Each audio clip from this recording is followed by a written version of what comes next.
The acoustics in a courtroom are designed to carry voices. But Derek's whisper was loud enough to cut through the mahogany and marble. He leaned over to his high-priced attorney, a man whose suit cost more than my first car, and smirked. "Look at her," Derek sneered, angling his body so I would definitely hear him. "She's shaking. She knows it's over. She has nothing, no assets, no job, no leverage. We're going to walk out of here with everything, and she'll be lucky if she keeps her last name." His lawyer chuckled, a dry, rasping sound, and tapped his pen on the heavy oak table. "Don't worry, Mr. Vance, we'll make sure the settlement is comprehensive." I sat alone at the plaintiff's table. My hands were folded neatly on top of a single, thin manila folder. I didn't look at Derek, I didn't look at his lawyer.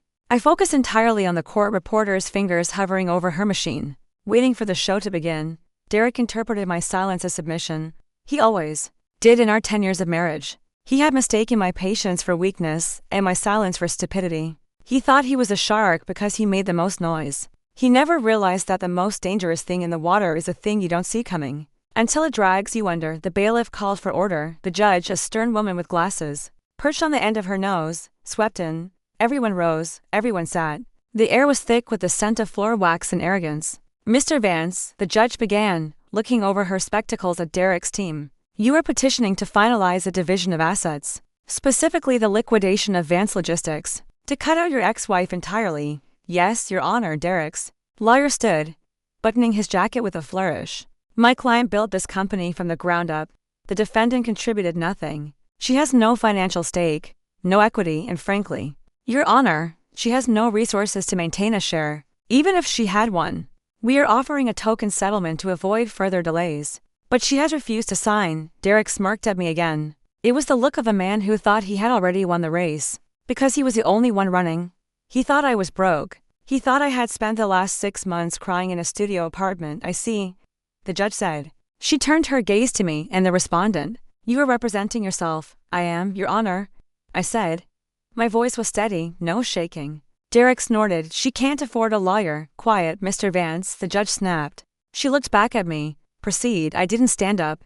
I simply opened my folder. "Your Honor, I'm not here to contest the divorce. I'm not here to ask for alimony. Mr. Vance is correct. I have no interest in Vance Logistics as it stands today." Derek threw his hands up in a mock gesture of victory. "See, she gives up." "However," I continued, my voice cutting through his celebration, "I believe there is a misunderstanding regarding the docket." I nodded to the court clerk. The clerk, a young man who had been reviewing the updated filings I had submitted 10 minutes before the session began, cleared his throat. He looked nervous. He knew what was on the paper. "Calling case number 402, the clerk announced, his voice booming. "Vance Logistics versus the Helios Trust." Derek frowned. "What? Who is Helios Trust?" the clerk continued. "Represented today by its sole beneficiary and managing director, Mrs. Ellen Vance." The silence that followed was absolute. It was the kind of silence where you can hear a heartbreak. Derek's lawyer froze. He stopped tapping his pen.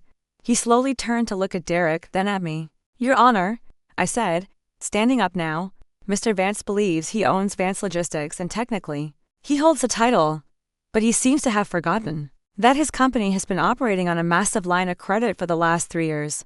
A line of credit that was sold by his bank 3 weeks ago." I pulled a single document from my folder and slid it across the table toward the judge. "I didn't want his money, Your Honor. I wanted his debt. I bought the note. I am not his ex-wife begging for a payout. I am his primary creditor, and as of this morning, Mr. Vance is in default." The judge picked up the paper, her eyebrows shooting up toward her hairline. She read it once, then looked at Derek with a mixture of pity and disbelief. "Mr. Vance," the judge said, her voice dropping an octave, "did you not know who held your company's lien?" Derek was pale. He looked like he was going to be sick. "The bank. They said they sold the debt to a private equity firm." "Helios Trust is a firm, Derek," I said softly, "and I'm calling in the loan in full today." Derek's lawyer was frantically whispering, flipping through his own papers, realizing he had brought a knife to a nuclear war. "Your Honor, this is ambuscade. We need a recess." You need a check for $4 million, the judge interrupted, closing the file. "Or you need to hand over the keys. The paperwork is impeccable. She owns the leverage, Mr. Vance. She owns the building, the trucks, and the chair. You're sitting in at your office." Derek slumped back, the smirk finally erased from his face. He looked small. He looked like nothing. "I told you," I said, gathering my single folder. "You always said I had nothing." So I went out and bought everything you thought was yours. I walked out of the courtroom while Derek was still trying to figure out how to breathe. The heavy doors swung shut behind me, muffling his lawyer's desperate pleas. The silence outside was beautiful.